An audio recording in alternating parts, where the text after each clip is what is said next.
Salam Bapak Ibu yang Tuhan Yesus Kristus kasihi. Tuhan Yesus memberkati. Sebentar kita akan mendengarkan firman Tuhan untuk kita semuanya. Saya PDM Benson Arimanulang yang Tuhan akan pakai menjadi berkat bagi jemaat-jemaat Tuhan dan hamba-hamba Tuhan. Mari kita berdoa. Bapa, terima kasih, berkati firman-Mu dalam ibadah hari ini Tuhan, karena firman-Mu adalah terang, firman-Mu adalah pelita dalam hidup kami. Tuhan mengurapi hamba-Mu dan memberkati semua umat-Mu yang menyaksikan dan mendengarkan firman ini. Dalam nama Tuhan Yesus Kristus kami berdoa dan mengucap syukur. Mari kita percaya sama-sama, katakan amin. Puji Tuhan. Salam Bapak Ibu, bagaimana kabar saudara? Yang percaya katakan baik, amin. Amin. Tuhan Yesus memberkati kita semua. Luar biasa firman Tuhan. Hari ini yang terambil dari tema adalah kepekaan Roh Kudus. Bagaimana seorang anak Tuhan yang bisa merasakan sebuah hubungan yang kuat di dalam rohnya, di dalam telinga rohaninya, untuk mendengarkan suara Roh Kudus dalam hidupnya.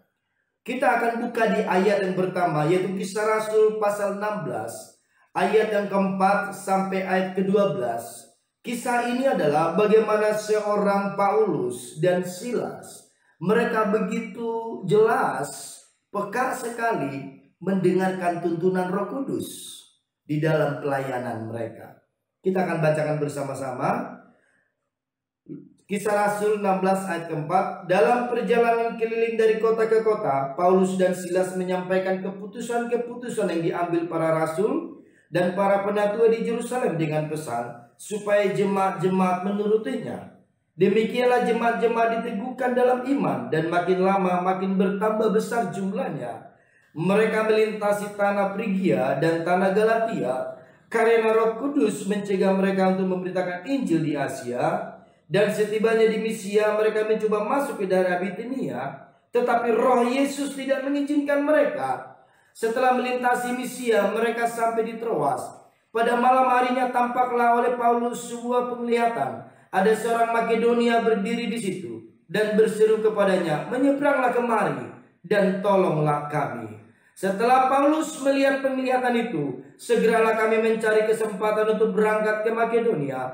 Karena dari penglihatan itu kami menarik kesimpulan bahwa Allah telah memanggil kami untuk memberitakan Injil kepada orang-orang di sana, dan seterusnya. Puji Tuhan Yesus Kristus.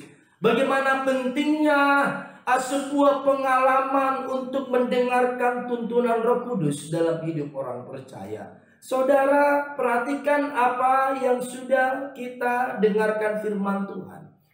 Paulus dan Silas tidak akan berangkat kepada suatu tempat, tidak akan berjalan kepada tempat yang baru tanpa tuntunan Roh Kudus. Nah, ini penting buat kita, apalagi di dalam hari-hari ini, di dalam waktu-waktu sekarang yang begitu sangat kondisional, begitu luar biasa. Kondisi-kondisi yang tidak mungkin, kondisi-kondisi yang mustahil di sekitar kita hari-hari ini, semakin begitu besar penghalang-penghalang di dalam kehidupan perjalanan rohani kita. Jadi untuk itu sangatlah penting sekali untuk kita belajar bagaimana kita berjalan dalam tuntunan Tuhan, dalam tuntunan firman Tuhan, dalam tuntunan Roh Kudus. Nah, ini menjadi satu contoh buat kita bahwa Paulus dan Silas tidak akan bergerak melakukan sesuatu yang baru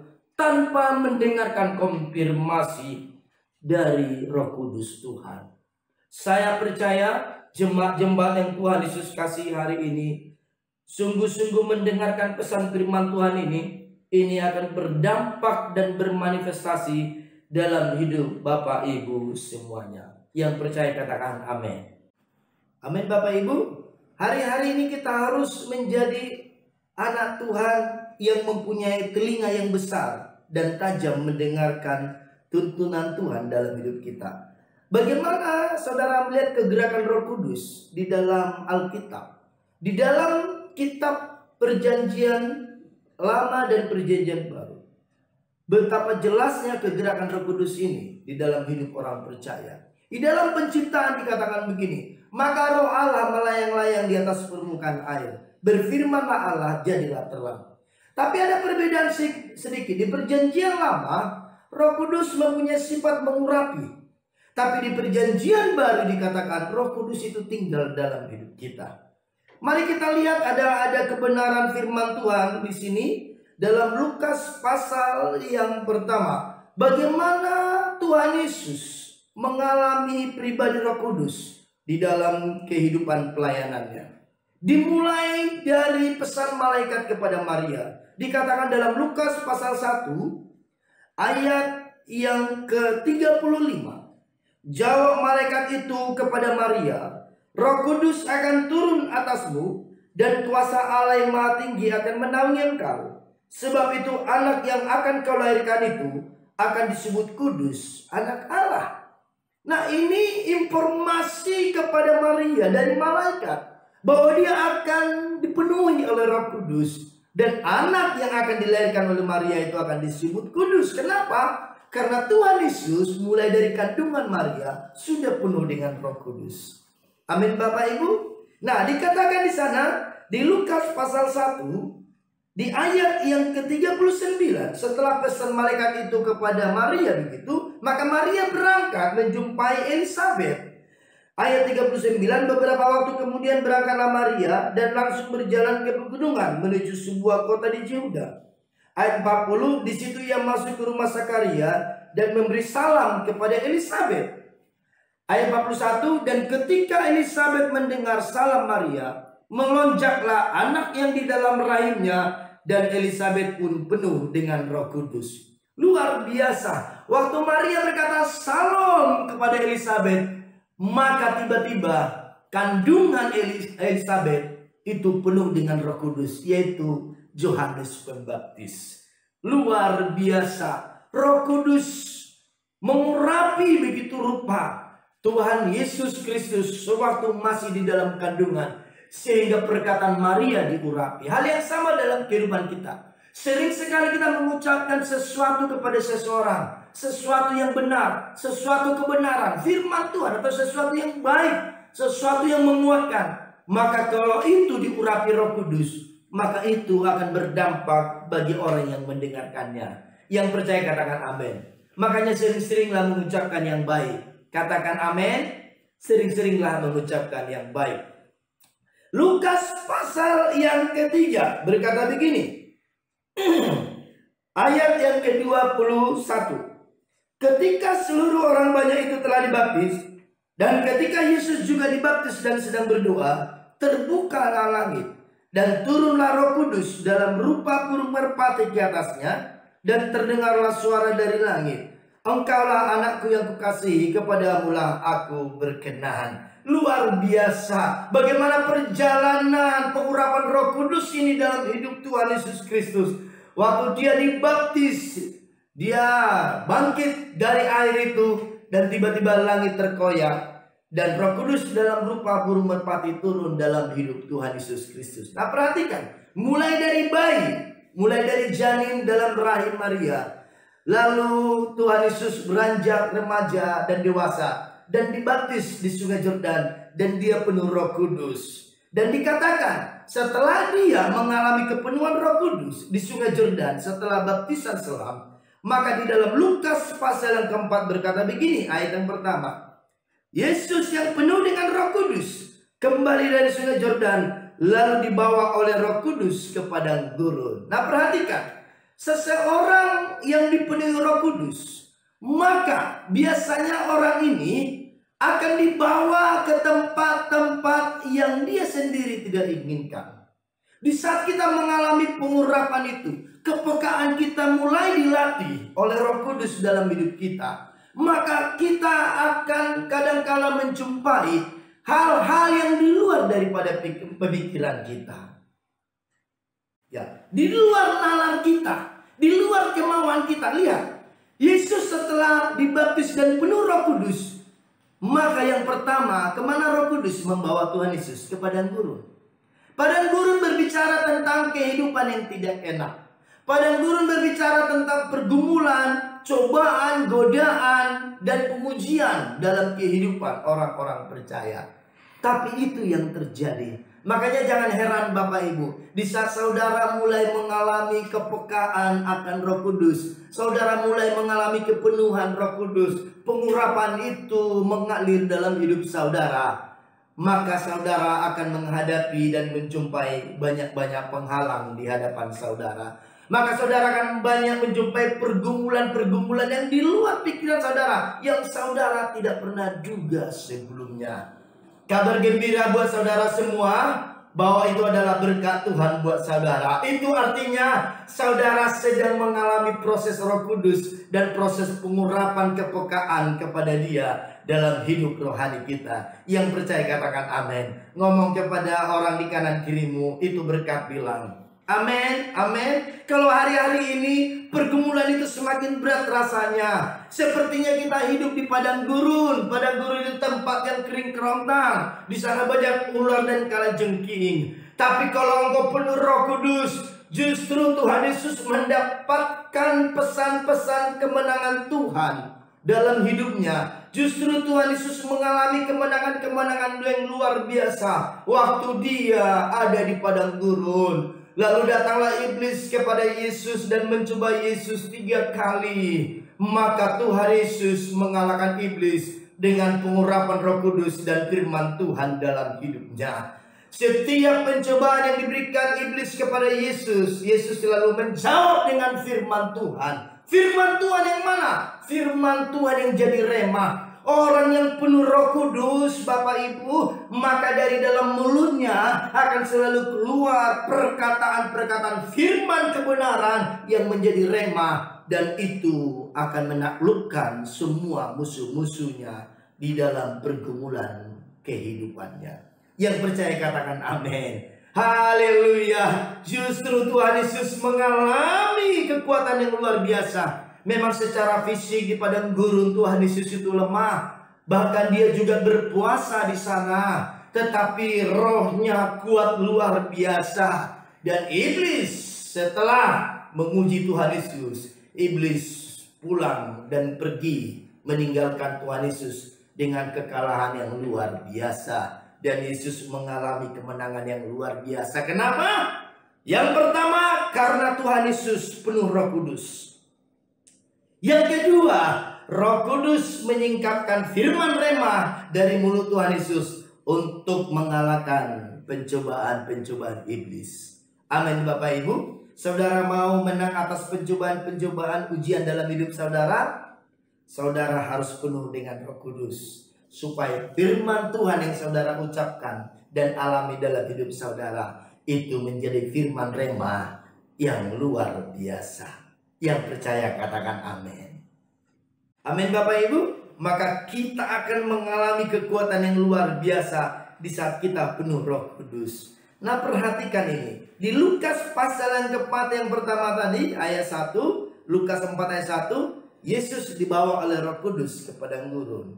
Dan Tuhan Yesus mengalami kemenangan yang luar biasa. Lalu berikutnya, Lukas pasal 4 ayat yang ke-14 dikatakan di sana, dalam kuasa Roh kembali Yesus ke Galilea, dan tersiarlah kabar tentang Dia di seluruh daerah itu. Sementara itu Ia mengajar di rumah-rumah ibadat, dan di situ semua orang memuji Dia. Orang yang penuh Roh Kudus akan mempunyai kuasa di dalam kehidupannya. Ayat ke-16, Ia datang ke Nazaret tempat Ia dibesarkan, dan menurut kebiasaannya pada hari Sabat Ia masuk ke rumah ibadat, lalu berdiri hendak membaca dari Alkitab. Kepadanya diberikan kitab Nabi Yesaya, dan setelah dibukanya Ia menemukan nas, di mana ada tertulis, Roh Tuhan ada padaku, oleh sebab Ia telah mengurapi aku untuk menyampaikan kabar baik kepada orang-orang miskin, dan Ia telah mengutus aku untuk memberitakan pembebasan kepada orang-orang tawanan, dan penglihatan bagi orang-orang buta, untuk membebaskan orang-orang yang tertindas, untuk memberitakan tahun rahmat Tuhan telah datang. Luar biasa. Ending daripada pengurapan Roh Kudus di dalam hidup Tuhan Yesus adalah bagaimana Tuhan berkata begini, Roh Tuhan ada padaku. Luar biasa. Jadi tujuan Roh Kudus dalam hidup saya dan saudara adalah Roh Kudus bukan hanya mengurapi kita, bukan hanya memenuhi kita, tetapi Dia tinggal dalam hidup saya dan saudara. Saudara pernah ingat Yesus berkata, "Aku tidak akan meninggalkan kamu yatim piatu, tetapi aku akan minta kepada Bapa supaya Ia memberikan kamu seorang penolong, yaitu Roh Kudus Tuhan." Amin Bapak Ibu. Waktu Tuhan Yesus ada di muka bumi, Roh Kudus hanya memenuhi seorang Tuhan Yesus Kristus. Tapi setelah Tuhan Yesus naik ke sorga, maka Roh Kudus turun dicurahkan kepada orang percaya, kepada saudara, kepada saya, dan semua orang yang percaya kepada Yesus. Jadi sekarang Roh Kudus tidak tinggal hanya kepada satu orang, tetapi kepada semua orang yang menerima Yesus sebagai Tuhan dan Juru Selamat di dalam kehidupannya. Amin Bapak Ibu. Itu yang dimaksud dengan oleh perkataan Tuhan dalam Lukas pasal yang keempat ayat ke-18. Roh Tuhan ada padaku. Waktu Dia membuka firman Tuhan di dalam sebuah gereja di Nazaret tempat Ia dibesarkan, Dia berkata, Roh Tuhan ada padaku. Lalu Dia berkata, dan aku akan memberitakan kabar baik kepada orang-orang miskin dan akan menyembuhkan orang-orang yang sakit. Luar biasa. Kalau Roh Kudus tinggal di dalam hidup kita, kalau Roh Kudus tinggal di dalammu, di dalamku, di dalam hidup orang percaya, maka pemulihan terjadi, kesembuhan terjadi, dimulai dari diri kita. Kita disembuhkan, hati kita yang penuh dengan dosa dipulihkan oleh Roh Kudus, dan kita semakin mengalami kebenaran dalam hidup kita hari-hari ini. Amin Bapak Ibu. Saya percaya saudara mendengarkan ini, biarlah firman ini menjamah rohmu, supaya engkau belajar mengalami kepekaan kepada Roh Kudus, seperti perjalanan pelayanan daripada Paulus dan Silas di Kisah Rasul pasal 16. Amin. Jangan bergerak, jangan melakukan sesuatu, jangan merencanakan sesuatu lebih dahulu sebelum datang kepada Tuhan Roh Kudus untuk meminta tuntunannya. Kitab Yakobus berkata, jangan engkau berkata, besok aku akan pergi ke kota anu, aku akan berdagang dan beruntung.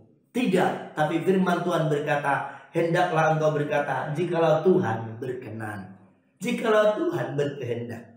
Apa artinya jikalau Tuhan berkenan? Artinya segala sesuatu yang hendak saudara lakukan, bawa di dalam doa, dalam Roh Kudus. Amin. Sesuatu yang engkau akan lakukan, jikalau engkau membawanya di dalam doa lebih dahulu, maka sesuatu itu separuh sudah selesai. Nanti separuh lagi tinggal di lapangan menggenapinya. Yang percaya dan mengerti katakan amin. Amin. Bukankah dikatakan di dalam Judas pasal 1 ayat ke-20 begini. Judas pasal 1 ayat ke-20. Akan tetapi kamu saudara-saudaraku yang kekasih, bangunlah dirimu sendiri di atas dasar imanmu yang paling suci, dan berdoalah dalam Roh Kudus. Berdoalah dalam Roh Kudus. Amin Bapak Ibu. Amin. Apalagi hari-hari ini, hari semakin jahat, dunia semakin jahat, dan di dunia ini orang-orang semakin tidak peduli lagi akan kebenaran. Orang-orang sudah semakin tidak peduli lagi akan Tuhan dan hal-hal yang rohani. Orang tidak lagi terlalu peduli dengan ibadahnya.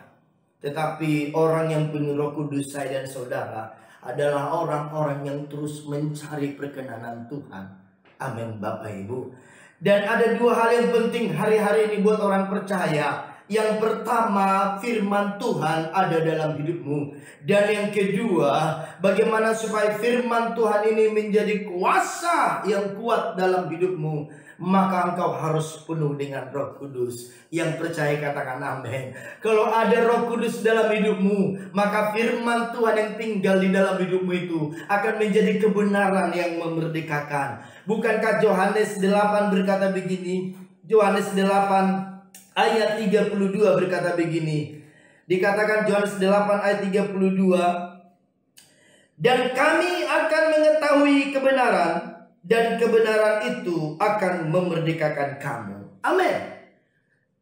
Engkau mengetahui kebenaran, dan kebenaran itu sendiri akan memerdekakan hidupmu. Artinya kebenaran adalah firman Tuhan yang diurapi dalam hidup saudara. Itu akan memerdekakan hidupmu dari segala ikatan-ikatan di dalam kehidupan kita. Dan kita menjadi orang yang bebas di dalam Tuhan, dalam sukacita dan damai sejahtera. Yang percaya katakan amin. Lihat Bapak Ibu, sebelum Tuhan Yesus terangkat ke sorga, apa pesan yang penting yang dia sampaikan? Biasanya orang yang kalau bertemu terakhir dengan kita, kalau seseorang mau berpisah dengan kita, biasanya kata-kata yang terakhir itu adalah kata-kata yang menentukan, adalah kata-kata yang penting. Nah, apa yang disampaikan Tuhan Yesus sebelum dia terangkat? Kisah Rasul pasal 1 ayat yang ke-6 dan ke-7 dan ke-8 berkata begini. Maka bertanyalah mereka yang berkumpul di situ, Tuhan, maukah Engkau pada masa ini memulihkan kerajaan bagi Israel? Ayat ke-7. Jawabnya, Engkau tidak perlu mengetahui masa dan waktu yang ditetapkan Bapa sendiri menurut kuasanya. Ayat ke-8, Kisah Rasul 1 ayat 8. Tetapi kamu akan menerima kuasa kalau Roh Kudus turun ke atas kamu, dan kamu akan menjadi saksiku di Yerusalem, di seluruh Judea dan Samaria, dan sampai ke ujung bumi. Ayat 9 perhatikan. Sesudah ia mengatakan demikian, terangkatlah ia disaksikan oleh mereka, dan awan menutupnya dari pandangan mereka. Luar biasa. Detik-detik sebelum kaki Tuhan terangkat ke sorga, apa yang dia sampaikan? Dia berkata, Roh Kudus akan turun dalam hidupmu, dan engkau akan menjadi saksi. Bagaimana kita bisa menjadi saksi untuk kemuliaan Tuhan Yesus Kristus? Roh Kudus harus berkuasa dalam hidup saya dan saudara, maka kita bisa menjadi saksi. Kalau Roh Kudus berkuasa dalam hidup kita, maka semua firman yang sudah kita terima akan menjadi kebenaran yang memerdekakan hidup saya dan saudara. Amin. Bagaimana caranya saya penuh Roh Kudus? Yang pertama, kita harus mengalami kelahiran baru. Yang percaya katakan amin. Menerima Yesus sebagai Tuhan dan Juru Selamat secara pribadi di dalam hati dan hidup kita. Dan belajar untuk melakukan hal-hal yang berkenan di hadapan Tuhan. Dan mulai membangun keintiman dan hubungan pribadi dengan Tuhan Roh Kudus. Di dalam doa-doa, di dalam pujian penyembahan dan pelayanan kita. Amin. Kelahiran baru akan membawa seseorang itu mengalami persekutuan pribadi yang dekat dengan Tuhan. Dan juga kalau seseorang itu ingin mengalami kepekaan akan Roh Kudus, maka orang itu bisa mendapatkan impartasi dari seorang pemimpin atau bapak rohani melalui penumpangan tangan, melalui doa. Tetapi yang terutama dalam hidup saya dan saudara, bagaimana engkau semakin penuh dengan Roh Kudus, bagaimana engkau semakin tajam mendengarkan suara Roh Kudus adalah hiduplah di dalam persekutuan pribadi dengan Tuhan, di dalam doa-doa, di dalam pujian penyembahan dan kehidupan firman Tuhan. Maka engkau akan berdampak bagi banyak orang dan nama Tuhan Yesus dipermuliakan. Tuhan Yesus memberkati kita semuanya. Salam, mari kita berdoa.